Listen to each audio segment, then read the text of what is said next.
भारत की लाइफलाइन नदियां। नमस्कार दोस्तों, आज हम जानेंगे इंडिया की इंपॉर्टेंट नदियों के बारे में।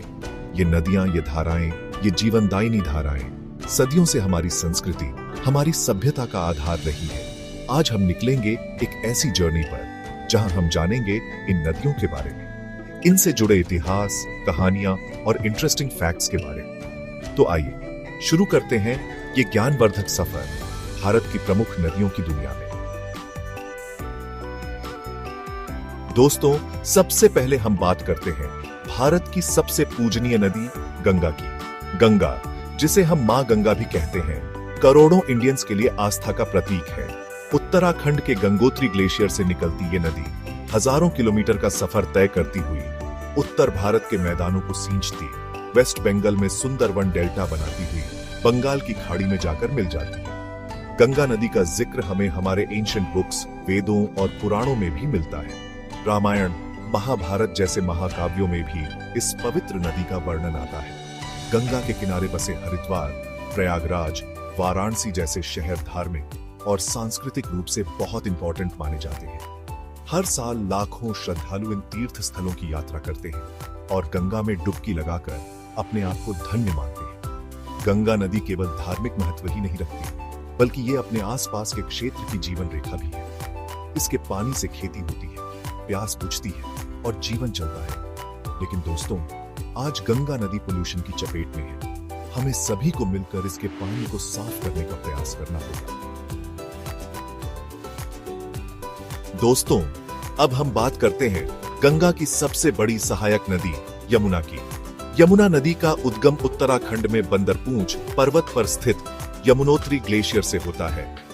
हिमालय की गोद से निकलकर यह नदी भी उत्तर भारत के मैदानों को सींचती हुई आखिरकार इलाहाबाद में गंगा नदी में मिल जाती है। यमुना नदी का भी धार्मिक और सांस्कृतिक महत्व बहुत ज्यादा है। इसके किनारे दिल्ली, मथुरा, आगरा जैसे प्रमुख शहर बसे हैं। कहानियों के अनुसार यमुना नदी यमराज की बहन थी। ऐसा माना जाता है कि जो व्यक्ति यमुना नदी में नहाता है उसे जल्दी मृत्यु का डर नहीं रहता। यमुना नदी के पानी का यूज सिंचाई और पीने के लिए भी किया जाता है। लेकिन दुख की बात है कि यमुना नदी भी प्रदूषण का शिकार है। खासकर दिल्ली शहर में यमुना नदी का पानी बहुत ही गंदा हो गया है। हमें इस नदी को बचाने के लिए जल्दी से जल्दी कदम उठाने की जरूरत है। चैप्टर 3, ब्रह्मपुत्र, तिब्बत से असम तक। दोस्तों, अब हम चलते हैं पूर्व की ओर, जहां बहती है ब्रह्मपुत्र नदी। तिब्बत में निकलकर यह नदी भारत के असम राज्य से होकर बहती हुई बांग्लादेश में जाती है और आखिरकार बंगाल की खाड़ी में मिल जाती है। ब्रह्मपुत्र नदी को तिब्बत में यारलुंग त्सांगपो और बांग्लादेश में जमुना के नाम से जाना जाता है। यह नदी अपने साथ बहुत सारी उपजाऊ मिट्टी लाती है, जिससे असम के मैदान बहुत फर्टाइल है। ब्रह्मपुत्र नदी पर दुनिया का सबसे बड़ा नदी द्वीप माजुली स्थित है। यह द्वीप अपनी सुंदरता और संस्कृति के लिए फेमस है। असम में ब्रह्मपुत्र नदी के किनारे गुवाहाटी जैसा इंपॉर्टेंट शहर बसा हुआ है। यह नदी असम की जीवन रेखा है और इसके पानी का यूज सिंचाई, मछली पालन और बिजली बनाने के लिए किया जाता है। चैप्टर 4, नर्मदा, पश्चिम की जीवनदायिनी। दोस्तों, हम पश्चिम की ओर चलते हैं जहां बहती है नर्मदा नदी। मध्य प्रदेश के अमरकंटक से निकलकर यह नदी पश्चिम दिशा में बहती हुई गुजरात से होकर अरब सागर में मिल जाती है। नर्मदा नदी को रेवा के नाम से भी जाना जाता है। यह नदी अपनी पवित्रता के लिए प्रसिद्ध है और इसे दक्षिण की गंगा भी कहा जाता है। नर्मदा नदी का धार्मिक महत्व बहुत ज्यादा है और इसके किनारे ओंकारेश्वर, महेश्वर जैसे प्रमुख तीर्थ स्थल स्थित हैं। नर्मदा नदी के पानी का यूज सिंचाई और बिजली बनाने के लिए भी किया जाता है। लेकिन पिछले कुछ सालों में नर्मदा नदी पर बनाए गए बांधों के कारण इसका पानी का लेवल काफी कम हो गया है, जिससे पर्यावरण को नुकसान हो रहा है।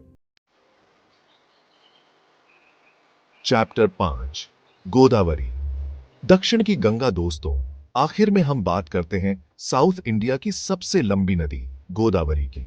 महाराष्ट्र के त्र्यंबकेश्वर से निकलकर यह नदी दक्षिण पूर्व दिशा में बहती हुई तेलंगाना, आंध्र प्रदेश से होकर बंगाल की खाड़ी में मिल जाती है। गोदावरी नदी को दक्षिण गंगा या वृद्ध गंगा के नाम से भी जाना जाता है। यह नदी अपनी पवित्रता और डाइवर्सिटी के लिए फेमस है। गोदावरी नदी के किनारे नासिक, नांदेड़, राजमुंदरी जैसे प्रमुख शहर बसे हैं। इस नदी के पानी का यूज सिंचाई, मछली पालन और बिजली बनाने के लिए किया जाता है।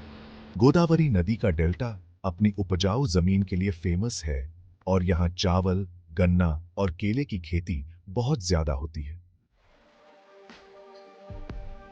उत्तरो नदियों का सफर, जिंदगी का सफर। दोस्तों, ये थी इंडिया की कुछ मेन नदियों की यात्रा। ये नदियां हमें सिर्फ पानी ही नहीं देती, बल्कि हमारी संस्कृति, हमारे रहन सहन को भी आगे बढ़ाती हैं। आज इन नदियों पर बहुत बड़ा संकट है। प्रदूषण, अतिक्रमण और जलवायु परिवर्तन जैसे कारणों से इनका अस्तित्व खतरे में है। आइए हम सब मिलकर इन नदियों को बचाने का वादा करें, क्योंकि इनका होना ही हमारा होना है। धन्यवाद दोस्तों। अगर आपको यह जानकारी अच्छी लगी हो तो कृपया लाइक और सब्सक्राइब करें।